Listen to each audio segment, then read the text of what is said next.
Hello and welcome, TBU fans. I'm your host, King L5, and today I'm bringing you my Week 4 match up against Murk, aka Kyle. Murk is filling in for Kyle this week because Kyle's out of town, K to the 2, and so, of course, Murk is filling in for him. And Murk in the TBU as a fill-in coach is currently undefeated, so we're looking to end that streak of his. And yeah, so Murk is a very solid player. I'm sure most of you have heard of him. Um, but he's extremely solid, and I felt like I definitely needed to catch him off guard with some interesting spicy sets to, get some surprise KOs, get myself ahead in the game, that sort of thing. But anyways, this is the team of 6 I decided to bring. You can see the matchup on the right. Let's get into the sets real quick. First off, you can see the Empoleon with the Expert Belt, Agility, 3 attacks. This has really nice coverage versus his entire team, apart from the Decidueye, which I don't feel is likely to come, as it does give me free setup on Land of T, which he can't really afford a lot on his team. So yeah, that's why I have the Flash Cannon to hit the Sylveon rather than the Ice Beam to hit Decidueye. It was kind of a toss-up. I decided to put Flash Cannon for that reason. And yeah, this thing can just set up an agility and sweep through a lot of his offensive mons pretty easily. He has a few defensive checks to Empoleon, but those defensive checks can't really touch Empoleon back. So what I can do is just kind of like fish for the crit potentially, or just 2-hit KO them outright with the Grass Knot on Slowking and the Flash Cannon on Sylveon. Those are his like bulky Pokemon that can take on Empoleon. Everything else pretty much either gets 1-hit KO'd or very close, where I only need a little bit of chip damage. Just a nice win condition versus his team. Next up is my Mega Sharpedo, as he lacks a good switch into this thing, like most drafts.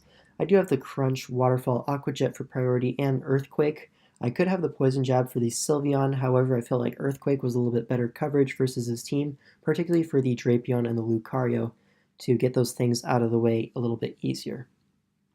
Just generally nice coverage versus team, very strong.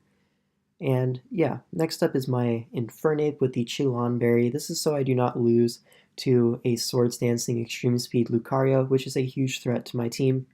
And the Chillon Berry allows me to tank a boosted Extreme Speed with relative ease and knock it out with my stabs, as well as potentially getting a nice surprise KO on that thing. As since it is like one of his win conditions this week, getting the surprise kill on that can really free my team up. Anyways, Dual Stabs, Stealth Rock, and Grass Knot. Decided to put rocks on Infernape this week, as I did want a few move slots open on my Lando T and Empoleon. So yeah. Next up, speaking of Lando T, that's him with the Yachi Berry. I've brought Z-Move 3 weeks in a row, so I'm switching up to Yachi Berry this week, as it does have a nice matchup.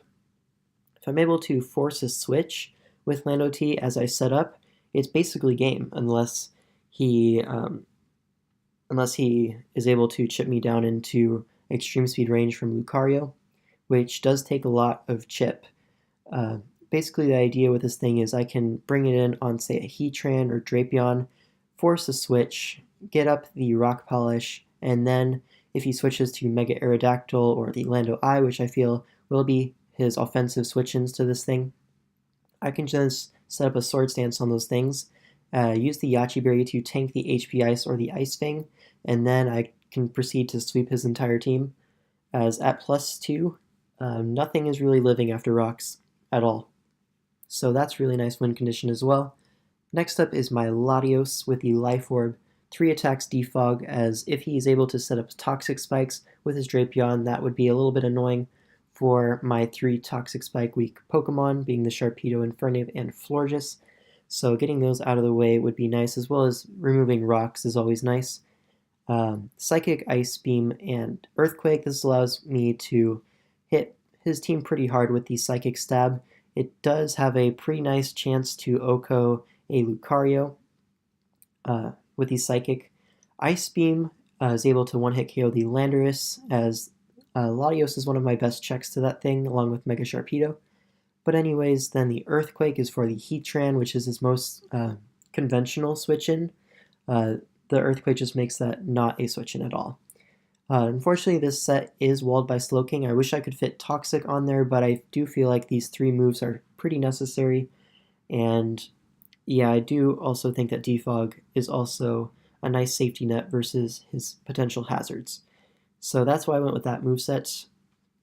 Next up is my Scarf Florges, bringing offensive Florges for the first time in this league, with enough speed to outspeed a Mega Aerodactyl speed creeping my Swellow, and then Moonblast Hidden Power Ground hits his entire team neutrally or super effectively, as well as Toxic to catch a potential Slowking or Sylveon switch in, and the Wish to keep my Pokemon healthy if I get that opportunity. As you can see, none of my Pokemon have reliable recovery. So being able to wish a Pokemon can potentially be nice, especially like I don't know if I'll ever click Wish, but it's nice to have that option and I don't really need another move slot. I guess Aromatherapy would be nice, but Wish is just overall a little bit better. But anyways, that's going to be the team, and let's get right into the battle. So my opponent has decided to bring the Drapion, Slowking, Sylveon, Lando-I, Lucario, and the Mega Aerodactyl. Now versus this team of 6, I'm expecting maybe Toxic Spikes, Drapion, a defensive Slowking, especially defensive to take on my Latios, maybe physically defensive to take on my Infernape a little bit better. Sylveon can really be anything, as my Fairy Resist is Empoleon. That thing definitely could be offensive. The Lando-I is probably Rock Polish or Scarf, that's what I was thinking, as Scarf allows him to outspeed a lot of things, as well as Rock Polish, again, outspeed a lot of things and provide him with a win condition. The Lucario could be definitely Life Orb Physical. I feel like that's definitely the best set versus me. And then Mega Aerodactyl, definitely Ice Fang. Could be his Defogger, you never know. That's just my thoughts going into it. I decided to lead off with my Mega Sharpedo, as it has a really nice lead matchup versus like 5 out of 6. The only thing it really doesn't want to lead off versus is the Sylveon. So I feel like it was a pretty nice lead, and let's get right into the game. So we're going to be challenged by Pokemon trainer Murk, and he's actually going to end up leading off with his Drapion. Now, with the Mega Sharpedo versus Drapion, I can't OHKO this thing with Earthquake, but it can't kill me either. However, I do have the Waterfall, and there's literally no reason not to fish for a flinch here, so that's what I'm going to do. I'm just going to click Waterfall, as Waterfall into Earthquake will be able to knock this thing out in 2 hits, the same as 2 Earthquakes, so may as well go for the flinch. And as you're going to see, we do get the flinch.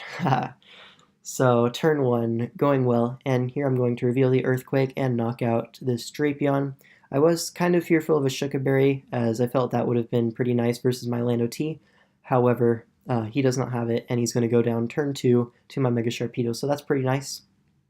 Next, he's going to send out his Sylveon, which is the one thing that can really 1v1 my Mega Sharpedo on his team. And here I'm just going to make the safe switch out into my Empoleon, as he's actually going to reveal the Baton Pass. So that makes me think he's probably an offensive Sylveon, maybe Choice Specs, or he could just be defensive with the Momentum move instead of Heal Bell. But he does go out into his Lucario. Now here, I'm forced out, and I'm actually going to go out into my Latios on the Close Combat, as I can live the combination of Close Combat into Extreme Speed. Barely, but I am able to live it thanks to my HP investment. And he is going to get the defense drop. And here, I really wanted to double into my Mega Sharpedo on the Slowking, as I felt it was really obvious, but I also thought he might predict that, as Mega Sharpedo is a huge threat to his team. So I decided to just make the safe play and click the Psychic here, as he does go out and do his Slowking.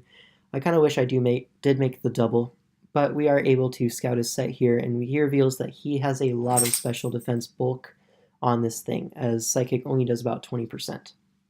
So here I'm going to switch out into my Empoleon, as it's the only thing that can really take on Scalds, as he goes for the Signal Beam, which is cool.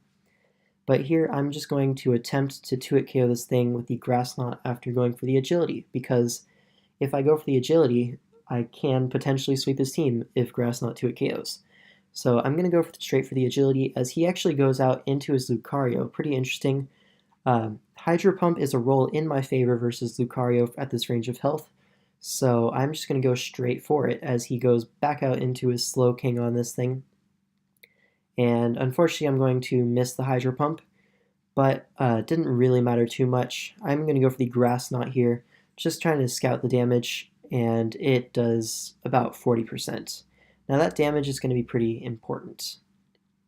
So here he goes for the Thunder Wave, which I did kind of expect, but not really much I could do about it.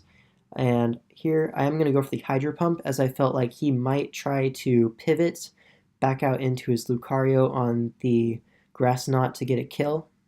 However, he does just go for the safe play of slacking off. I just made a little aggressive play that had no drawbacks really, so I don't feel bad about making that play. Here I'm going to Agility twice, get myself back at the equivalent of +2 speed, which means I outspeed his entire roster. As he's going to go for Signal Beams, I guess it's his hardest move to hit me. I think Scald would be doing more though, so I'm not really sure why he's doing that. I guess in case I decide to go Mega Sharpedo on one of these turns, it's a little bit safer. But anyways, he's just going to spam that as now.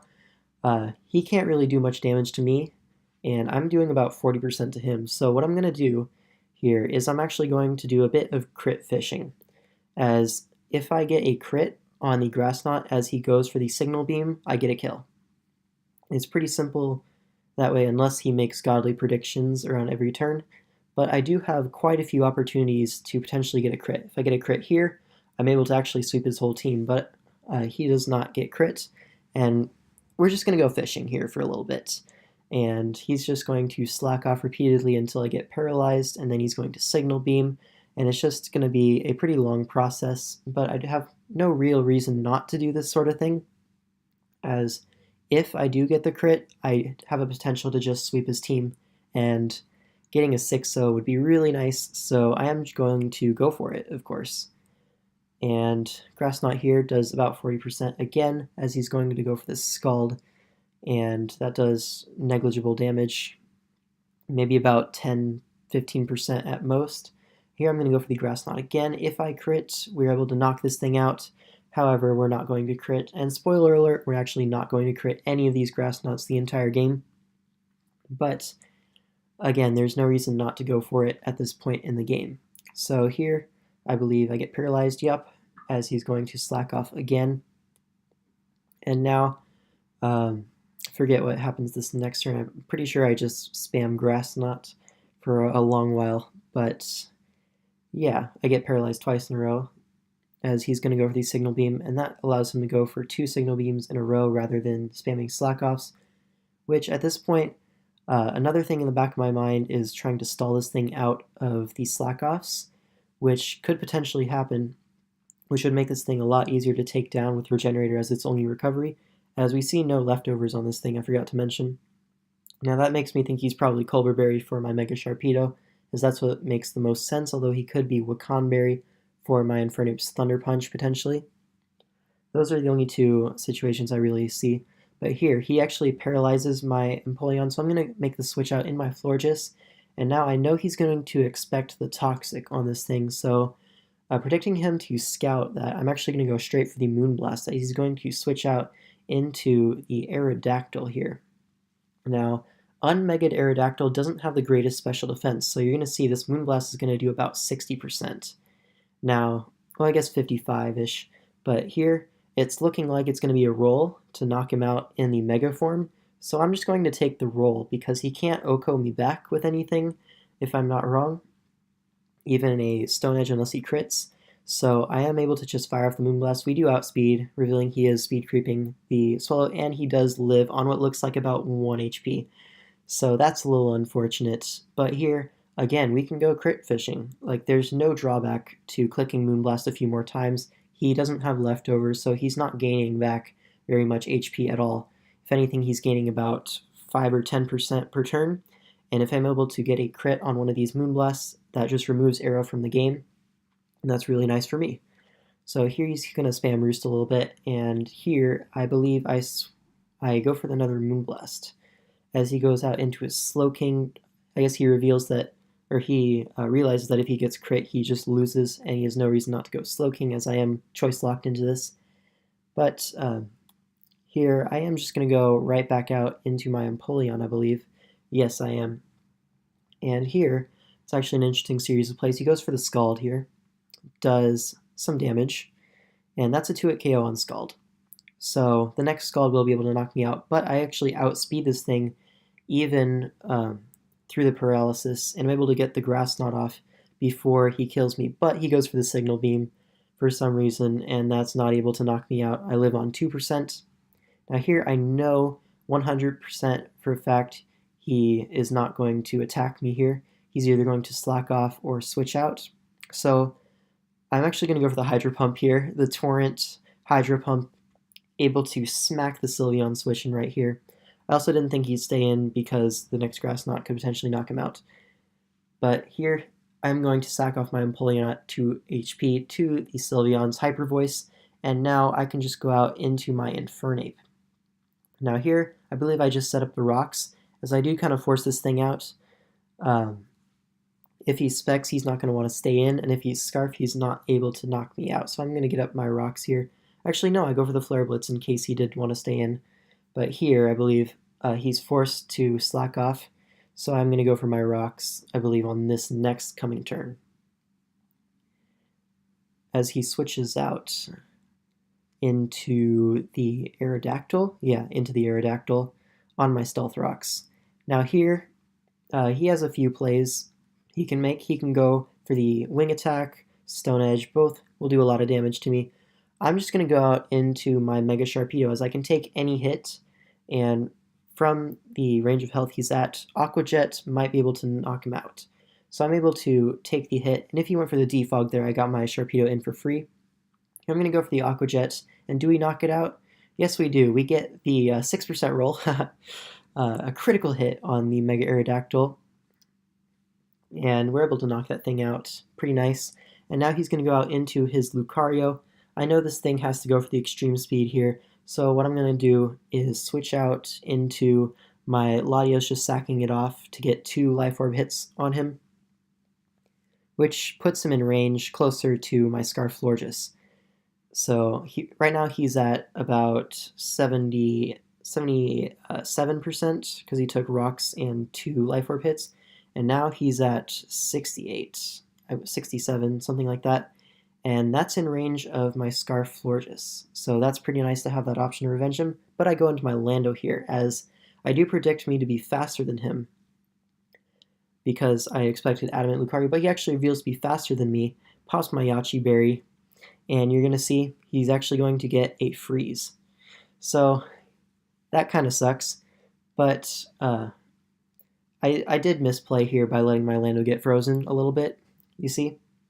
I actually went for the Swords Dance, predicting him to switch out. I should have gone for the Rock Polish, as it covered more options, but regardless, he froze me, so it didn't really matter too much. But I am going to make the play into my Florges, as the next Ice Punch is definitely coming. And now he's 100% in range of the Moonblast, so I'm just going to go for it, and he's actually going to sack off his Sylveon here to get his Slowking in for free and heal it off. But anyways, that's going to be a kill for Florges on the Sylveon, so Florges proving it's the better fairy type in this game, at least, getting up the kill versus Sylveon. And now he's going to go into his... Oh, he didn't go into his Slowking, he went into his Landorus. Now, unfortunately, if this thing sets up, it's bad news, so I do just stay into Moonblast, as I'm kind of forced to do so. If he went for the Rock Polish there and I didn't get off any damage, he could potentially sweep my team. So, unfortunate, but I do have to sack my Florges to this thing, as he goes for the Sludge Wave and knocks me out. But here, I know he's not Scarf because I did outspeed him, so I can go into my Mega Sharpedo and claim a life with the Waterfall. Waterfall plus Crunch on the Slowking would be able to knock it out, even if it's Culver Berry, and he doesn't really have a switch in to this thing. So that's the third kill for Mega Sharpedo, actually. And now he goes out into his Lucario. Here what I'm going to do is I'm going to make a few plays. So predicting him not to go for the Swords Dance here, I'm going to go into my Lando T to get off the Intimidate on his Extreme Speed, to put him at -1, as well as get off a little bit of Life Orb Chip, although that doesn't really matter at this point. Take the damage here. Now here, what I'm going to do is I'm going to predict him to go for the Ice Punch here on my Lando T, and I'm going to pivot out into my Infernape here, as I can take that plus an Extreme Seed extremely easily thanks to the -1, as well as I do have some No, actually, I don't have any HP investment on this thing, but I'm able to take that combo very easily with the Chilon Berry, as you're going to see this next turn, as he does lose his Lucario to my close combat here. Now, now it's basically Mega Sharpedo, a Frozen Lando, and an Infernape versus the Slowking. I believe that's his last Pokemon remaining at this point. And yeah, so basically, this is the situation. My Mega Sharpedo can knock him out with Crunch if he's at about 60 to 70%. I believe that's the roll, if he's Colbur Berry. And here I'm just going to assume he is Colbur Berry. And I'm going to go for the Flare Blitz here to weaken him to put him in range of the Crunch. And I'm going to get the Burn, which is very fortunate for me. Getting some residual damage on this thing is very nice. But here, this is a very tricky situation. What I need to do is be able to either weaken him with Infernape to put him in range of a Crunch from Mega Sharpedo, or I can use Crunch on this thing to put it in range of a Flare Blitz from my Infernape. And right now, I just activated my Blaze. So that's going to be something to keep in mind. That means my Flare Blitzes are doing about 35 to 40% to him. And here I'm going to go for the Flare Blitz again, scouting the damage. But about here is when I realize he can just slack off until I die to recoil. And then he'll be at full, and my Mega Sharpedo will not be able to knock him out from full if he's Colbur Berry. So then I would have to rely on my Lando T being unthawed the turn it comes in, which is honestly not the greatest thing to bank on, 10% chance. But here, I'm going to go for the close combat here, as I can't kill myself to recoil, because then he'll just slack off and live the Crunch. So I do need to play very carefully around this Slowking, as he does slack off all the way back to full HP. And here I'm actually going to go for the Grass Knot, trying to scout the damage, see if it does a little bit more than my stabs, because depending on investment, it might do a little bit more. And here, if he doesn't slack off, he loses to Crunch anyways, so there's no real reason not to go for that, as he goes for the Thunder Wave here. Now, that makes this thing a little bit more complicated and a little bit more luck involved. So here, if he slacks off as I get fully paralyzed, that's bad. Here, what I'm going to do is I'm going to predict him to go for the slack off because he is kind of forced to do so. I'm going to go into my Mega Sharpedo. If he attacks here, I lose, but I'm okay with making that risk because I feel like slack off is 100% his play, and it is the play he does make. And now I have a 75% chance to win. Basically, I can Crunch, and that puts him 100% in range of any hit from my Infernape, even after the Colbur Berry. So basically I'm going to sack off my Sharpedo to get off the 70% damage on the Slowking, as he's going to knock me out with the Signal Beam. And now it just comes down to if my Infernape gets fully paralyzed or not. And if it does get fully paralyzed, I do have a chance with Lando, but it's a very low chance of 10%. So I'm more banking on not being parried here, as I'm just going to go straight for the close combat, as it will knock him out, and we do not get paralyzed, and we're able to take down Murk in a very haxy game. And that's going to be a 2-0 victory for Week 4 of the TBU. Well, the TBU is more like the Battle Union. So, but regardless, that's going to be the match. 3 kills for Mega Sharpedo, and that actually puts it at number 2 on the MVP list, only behind Kyurem Black. So Mega Sharpedo definitely showing its worth here. That's what I like to see. Unfortunately, Lando didn't do anything, even though it had a really nice matchup. Latios just got walled by the Slowking. Infernape did some nice work at the end game, as well as picking off the Lucario. And then Florges got a kill, as well as a lot of damage on the arrow. And then Empoleon, it could have done work, but it ended up not doing very much. It just got about 70% on the Sylveon and weakened the Slowking for the mid-game. But that's going to be all for this video. Thank you guys so much for watching, and I'll see you guys in the next one.